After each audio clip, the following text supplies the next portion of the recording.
ኦሪት ዘፍጥረት ምዕራፍ 20 አብርሃም ጌራራ ወደሚባል ቦታ እንደሄደና በእንግድነት እንደተቀመጠ ያስረዳናል።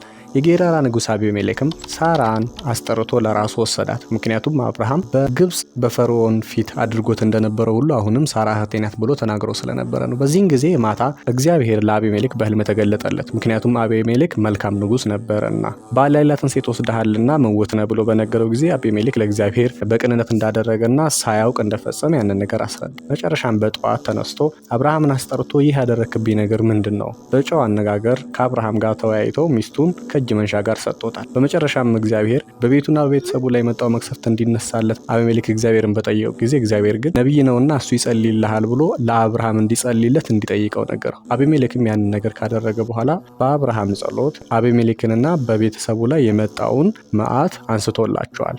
ይሄ የሚያስረዳን ትልቁ ነገር እግዚአብሔር የጻድቃንን የነቢያትንና ቅርብ የሆኑ የወዳጆቹን ጸሎት ከማንም በላይ እንደሚቀበልና ልመናቸውንም እንደሚሰማ ነው።